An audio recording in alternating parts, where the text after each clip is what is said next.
Welcome back to Fictional History 101. I'm your fictional professor, Aaron Johnson. We're continuing our classes on Mobile Suit Gundam today. Last time, we talked about Operation Stardust. This was the failed Zeon attempt to unite the scattered Zeon forces and start the war against the Federation again.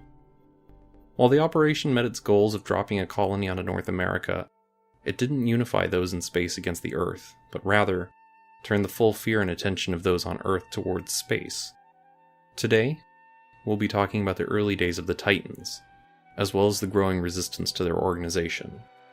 We'll mostly be covering Zeta Gundam in this lecture. In UC-83, the Titans were formed. Organized by Jamatov Hyman, they were formed as a special anti-Zeon task force. They would be given some of the most advanced weapons and equipment, and many skilled personnel within the Federation military would join their ranks. Their task was simple: seek out and destroy any remaining Zeon militants who could threaten the Earth sphere. As such, they were given a great deal of leeway in how they operated, and were allowed to, in essence, form their own military. In addition, while they formally answered to the Federation, they would be allowed to operate on their own terms.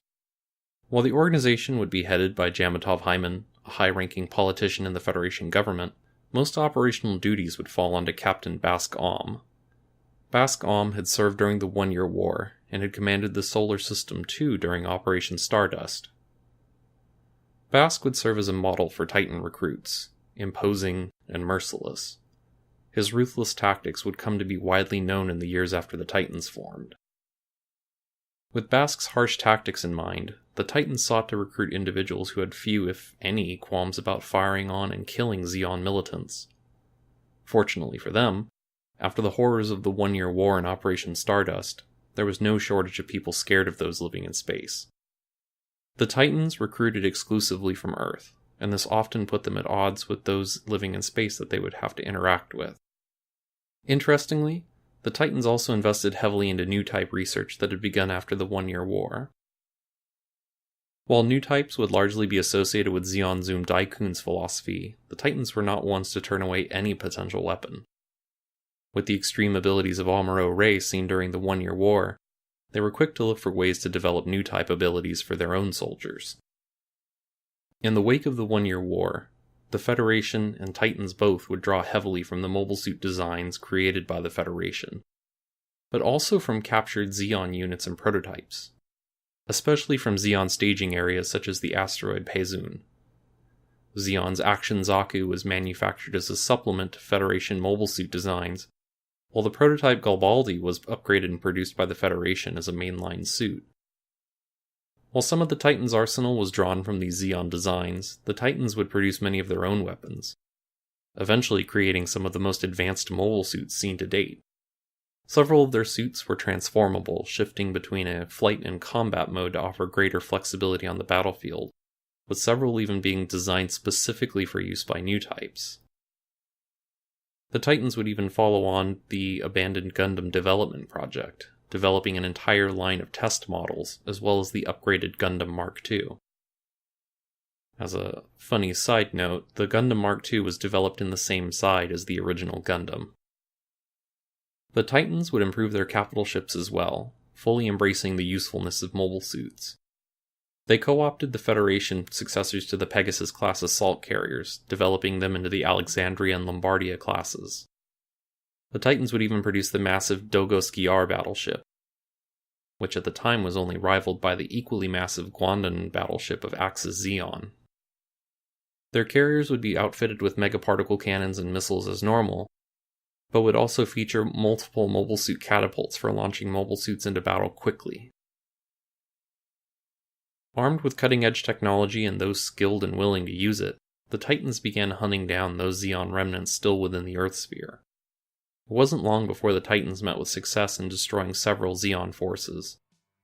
They engaged them throughout the Earth sphere and even repelled attacks from them on several occasions.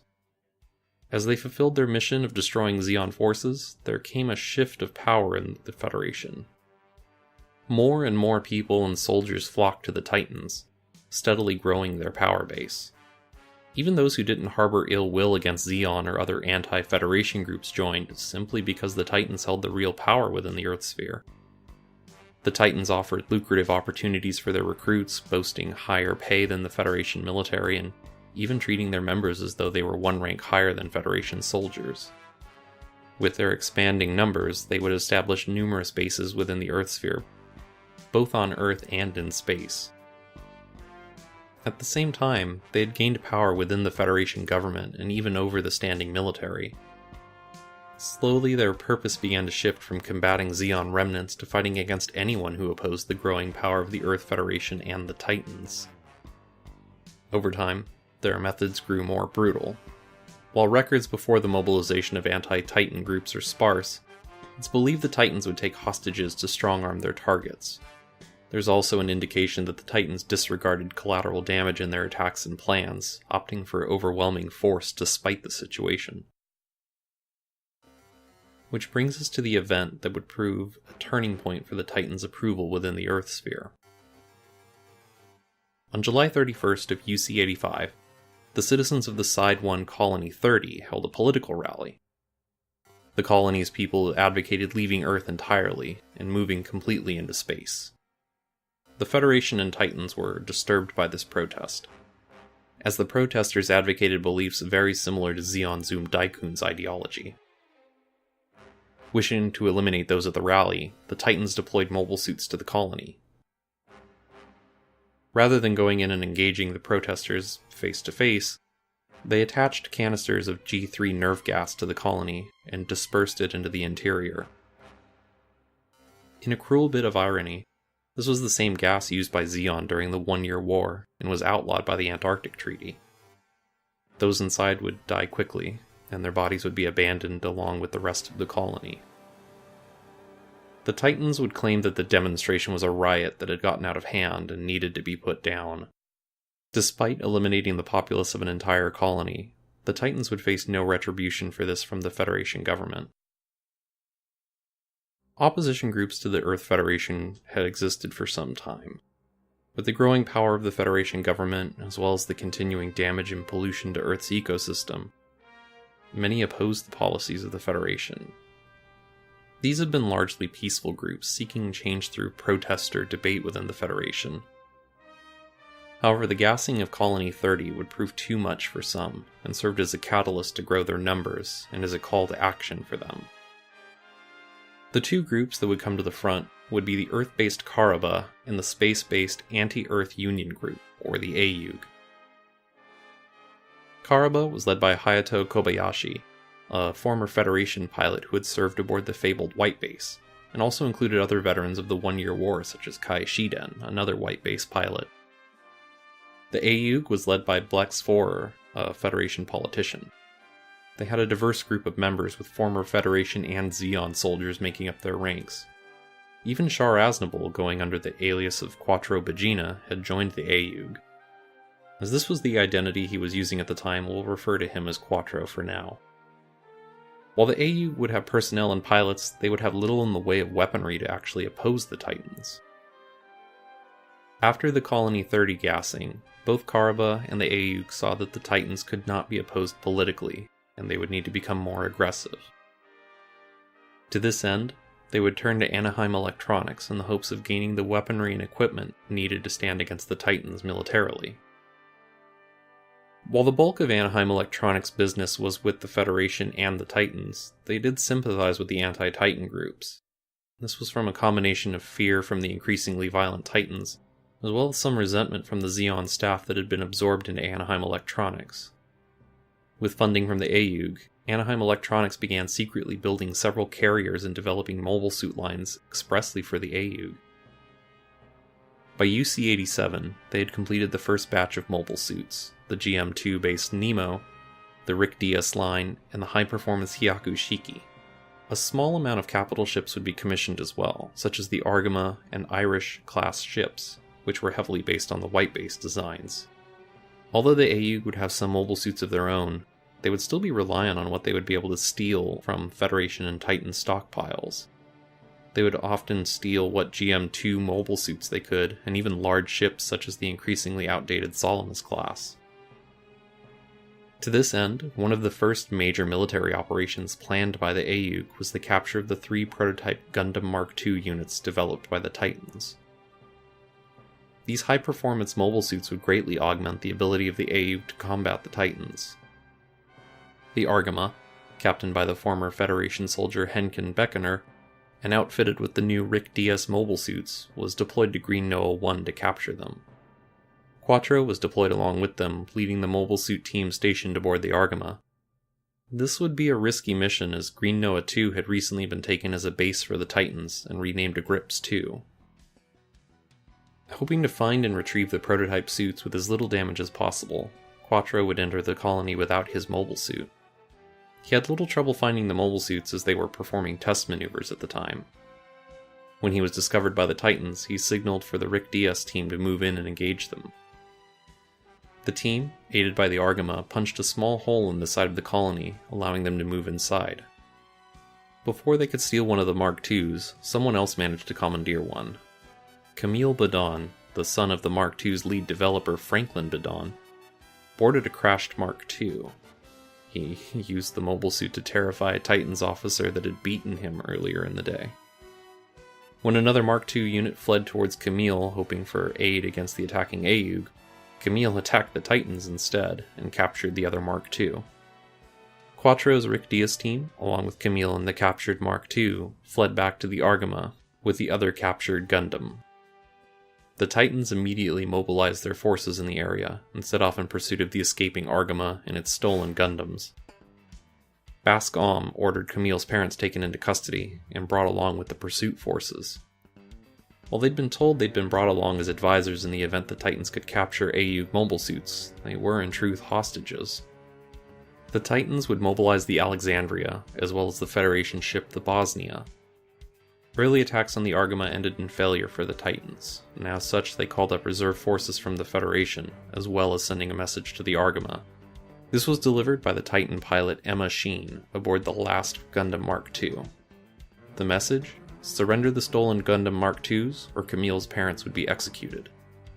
When Camille found out about this, he sortied from the Argama and engaged the nearby Titans forces. His attacks resulted in his mother being executed. Shortly afterwards, fearing that Camille's father may be executed next, Quattro agreed to surrender the stolen Mark IIs. Emma returned to the Alexandria with Camille and the stolen Mark II. However, shortly after arriving, she would break Camille and his father out of the brig. She planned to return them to the Argama along with all 3 Gundam Mark IIs, planning to defect to the AEUG. While the 3 of them returned with the stolen units, Franklin Badon ultimately planned to betray the AEUG and steal one of their Rick Diaz mobile suits.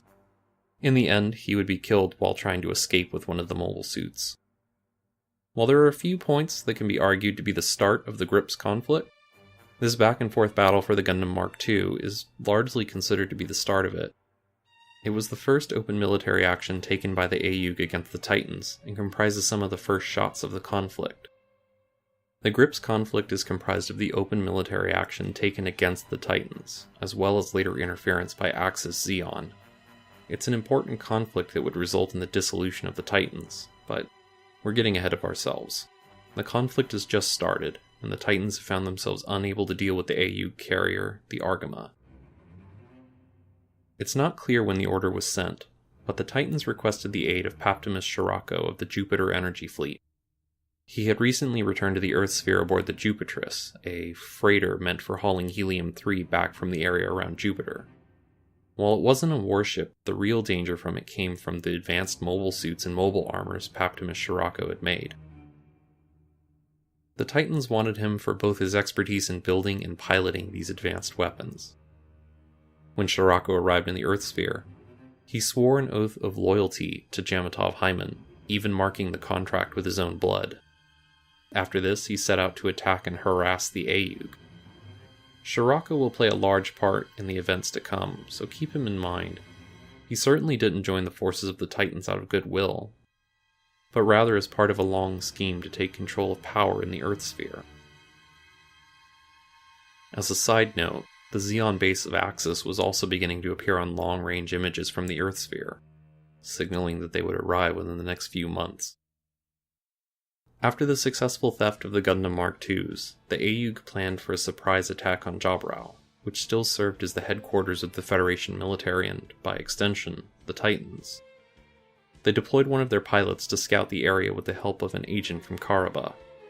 However, the Titans had already planned to withdraw from Jabra and relocate their military headquarters elsewhere. Most of their equipment and personnel would move to the Kilimanjaro base. As the Titans believed that Jabra would be attacked by the AEUG, they buried a nuclear weapon under the base, planning to arm it if the AEUG attacked. While the AEUG and Karaba agents investigated the area around Jabra, the Argama headed towards the moon city of Amman. They intended to rendezvous with Anaheim Electronics to receive new mobile suits, as well as capture Titan's mobile suits and the Salamaskai-class ship, the Szechuan, for their attack on Jabra. In a similar move, the Titans followed after the AEUG, setting down in the lunar city of Granada to pick up the same supplies that the AEUG planned to steal. At about this time, the AEUG began developing their own successor to the Gundam Mark II, the Zeta Gundam. This would be based on both the Gundam Mark II as well as Camille Badon's early design drafts for a custom mobile suit. We'll go into the Zeta Gundam in more detail as it nears completion, as it will be another very important mobile suit. As the AEUG team assaulted the Granada Titans base, the Titans launched an attack of their own on the AEUG base at Amman City. While the AEUG force attempting to capture the Szechuan and its mobile suits would be successful, they would have to return early to aid in the defense of Amman City, as well as cover the escaping Argama. Between the Titans' mobile suit attacks and long-range missile strikes from the Alexandria, the AEUG base at Amman City would be lost. While the AEUG had lost their base at Amman City, they were able to escape with the ships needed for the assault on Jabra. As such, the AEUG moved its forces towards the Earth. This is when they would have their first encounter with Scirocco. Piloting his mobile armor Masala, Scirocco was targeting the defecting Bright Noah, who had planned to join the AEUG. The mobile suit teams from the Argama successfully fought off Scirocco and rescued Captain Bright, who was assigned to head the Argama. Now close to the Earth, the time for the attack had come. The AEUG had 5 Salamis-class ships, 2 of the newly built Irish-class carriers, and the Argama, as well as roughly 80 mobile suits spread out among their fleet. While the ships would be unable to descend to Earth, the plan involved deploying the mobile suit teams with the use of orbital re-entry equipment and landing them directly onto Jabra, allowing them to bypass many of the base defenses. Once on the ground, they would meet up with elements of the Earth-based Karaba for support. Scirocco and the Titans moved to prevent them from landing on Jabra, planning to attack them during the orbital drop. They brought their own re-entry equipment for their mobile suits in order to follow them to Earth if they were unable to stop them from landing. However, the Titans already had planned for the Fall of Jabra, and largely sent outdated Hyzacs to engage the AEUG. Scirocco led the attack in his mobile armor Masala, destroying 2 of the Salamis-class ships and a number of mobile suits before fleeing. The second wave of Titan mobile suits hoped to destroy the AEUG mobile suits as they re-entered the atmosphere. While they were able to engage them, the AEUG mobile suit teams were able to fend off the Titans long enough for their force to enter the atmosphere. The AEUG and Titan forces landed on Jabra and began their fighting again. However, the base had largely been abandoned by this time, leaving only a handful of transport craft behind and a skeleton crew on the base itself. When the attack from the AEUG was detected, the base commander primed the nuclear explosives and fled. Jabra itself was largely defended by outdated Zeon suits from the 1-year war in GMs, with only enough forces remaining to put up credible resistance against the attacking AEUG. While capturing Jabra, the AEUG were warned of the hidden nuclear weapon by one of the Federation officers stationed in the base. The surviving Titans and remaining Federation staff fled to one of the remaining transport ships. However, as space was limited, many were left behind. With the limited time, the AEUG forces managed to commandeer 2 of the remaining transport planes. With their 2 stolen Garudas, they fled with their mobile suit teams as the nuclear weapon went off, destroying Jabra. Now stranded on Earth, the AEUG forces needed to find a way back to space to reunite with the rest of their forces before they would be overwhelmed by the Titans on Earth. The 2 ships fled to Florida's Kennedy spaceport, hoping to steal several shuttles and escape back into space. While one would be destroyed on the launch pad, the second would be able to escape. While most of the AEUG pilots would return to space, Quattro and Camille's teams would remain on Earth with Karaba, escaping on one of the transport planes that had brought them to Kennedy Spaceport. Now on Earth, the surviving AEUG members found themselves hunted by the Titans and low on supplies. They turned their sights to a Karaba-controlled spaceport on the Pacific coast of North America. While the attack on Jabra had been a success for the AEUG, ultimately it was not the Decapitation Strike they had hoped it would be. Instead, it was part of a long-set trap by the Titans to divide and exhaust their forces. Their attack had only served to trap many of their pilots in mobile suits on Earth, leaving their space forces to flee. The AEUG would soon see just how expansive the Titans' forces waiting on Earth were, armed with highly advanced mobile suits, powerful mobile armors, and artificial new types to oppose them. They would also find that even on their home soil, the Titans had little compunction against using nuclear weapons and other horrifying tactics to defeat anyone who stood against them. That's about all the time we have for today. I'd like to thank you for joining us in class. Keep in mind there were other players moving within the Earth sphere at this time. In our extra credit lecture, we talked about Zeon's Axis base, which was heading towards Earth and would be arriving soon. Shirako had begun working his way into favor within the Titans as part of his own ploy to take control of the government. And then there's the actions of the Titans, AEUG, and Karaba, as well as the Federation forces themselves. There were a lot of players trying to take control of the Earth sphere at this time. We'll talk more about all that later, though. Our next extra credit lesson will focus on the different new type research programs going on within the Federation and Zeon since the start of the 1-year war. This will cover content from Mobile Suit Gundam, Blue Destiny, Zeta Gundam, and even Double Zeta Gundam, so be sure to look over those. After that, we'll be going back to the 1-year war and focusing on the relationship between two ace pilots on opposing sides, Char Aznable of Zeon and Amuro Ray of the Federation. Their lives and the rivalry they develop will be incredibly important for the events that play out during the Gryps Conflict and even beyond. This will mostly cover content from Mobile Suit Gundam. If you have any questions or comments about today's class, you can send them to fictionalhistory101@gmail.com. You can ask our Twitter account at fichist101 or comment on our Facebook group. Again, thank you for joining us in class today, and please don't forget to study.